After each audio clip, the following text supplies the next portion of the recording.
Unified.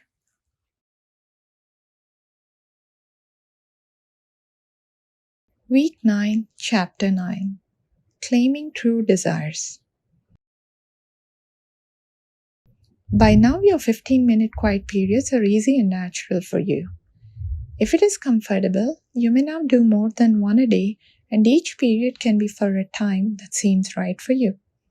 Here's a word of caution. However, these quiet periods are such serene, delightful times you don't want to lapse into them and ignore your other activities. These quiet periods are for preparation in life. Spend a short time making contact with your higher self, receive the energy and knowledge you have there, and then carry it into dynamic activity.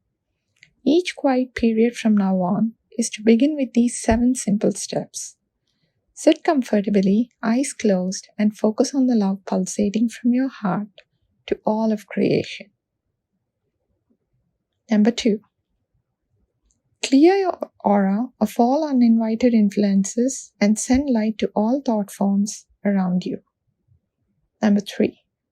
Close your aura to all except your higher self. Number 4.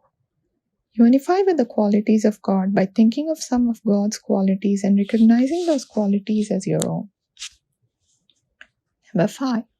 State the purpose of the particular quiet period, such as to practice communicating with my higher self, or to receive knowledge that is appropriate at this time, or to have revealed where my thinking is not in tune with God's thought, etc.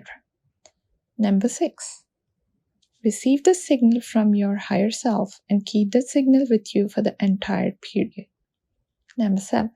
Speak out the communication given to you in your thoughts by your higher self.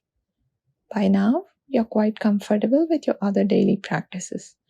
They are becoming more and more routine, almost automatic.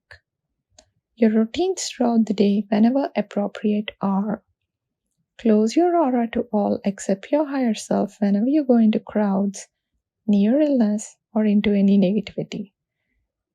Clear your aura whenever you receive your uninvited influence signal, whenever you have a very strong thought to do so, and whenever you feel symptoms of the influence such as irritability, exhaustion, temper, or moodiness. And then send love and light to any thought forms around you. Send love from your heart to anyone and anything throughout the day when you think about it and feel that love actually being transmitted and then coming back to you. Send the thought of forgiveness whenever a grudge thought comes up, or whenever it appears to you that someone has hurt or is hurting you. In the evening before going to sleep, you have 2 practices that you can alternate. Number 1. Unify with God by thinking of God's qualities and claiming them as your own. Number 2. Send love and forgiveness to your friends, family, and anyone or anything that comes to your mind. These practices during the day will take none of your time. They're just thoughts. You think all the time anyway. Now think these loving, healing, safety thoughts instead of the ordinary chatter you're used to. Before last week's review, you communicated with your higher self about the thoughts you have that are not in tune with God's thought. You started an inventory of those areas in your thinking that need correction. Soon you will begin a very sure, safe way to correct your thinking, conscious and subconscious. This week you're going to start another inventory, an inventory of your desires. What is it you want to experience? Whenever you have thought of your desires and needs, you viewed them largely from the vantage point of your lower self. You lack the vision of your all-knowing intelligence. Too often your desires were dictated by your parents, your friends, or simply your desire to win someone else's love and respect. Today, spend your quiet period receiving communication from your higher self about what it is you want to claim in life. After you have properly entered into the quiet period and received the signal from your higher self, say, Please communicate to me my true desires. Have a piece of paper handy to write down your desires. Remember, you're of the same thought of God as everything else is. This means that everything in the cosmos is one with you. You are that. It is you. So everything is for your use and enjoyment. This is different than the man-made illusion called ownership. Do not confuse the two. Just remember that everything and everyone is for your enjoyment. You need only claim it for your use with love, thankfulness, and forgiveness.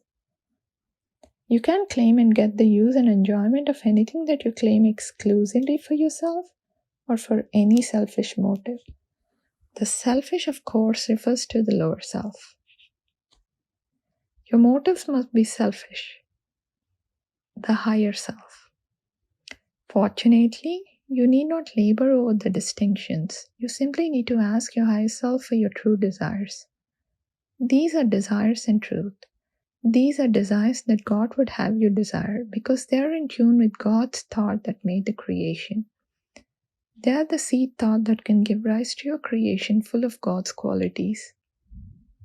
Your desires are to be fulfilled with love, abundance, peace, knowledge, joy, and all of God's other qualities. Write each desire down on the paper, beginning with I claim. Write only in the present tense. In reality, there's no future and no past, only the present. God is everywhere present, omnipresent. He's neither omnipast nor omnifuture. When you think of the past, you're simply imagining what might have happened. It's a creation of your limited perception and memory. It's an illusion of the illusion. The future is also your imagination that the past, as you think it was, may repeat itself with some variations. While you're busy dreaming about the past or the future, you miss the present, which is the only true reality you have. You can claim some specific desires so long as you do not claim to interfere with someone else's free will. For instance, you can claim a perfect unconditional love relationship with Harry or Susan, but you cannot claim either Harry or Susan to be your spouse or to become sexually intimate with you. A relationship based on unconditional love is in everyone's highest interest. However, whether or not someone is to marry you or become intimate with you is up to that person. Free will cannot be compromised, even by your strong and powerful desire. Be realistic. State your claim in terms you can believe are possible.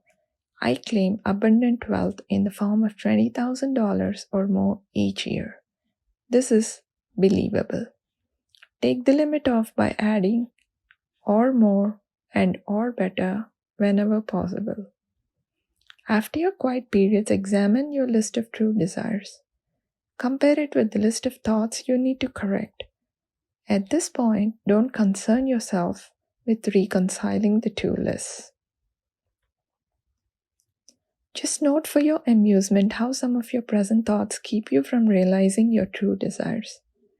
Soon, very soon, you're going to see the fulfillment of these true desires. End of chapter 9.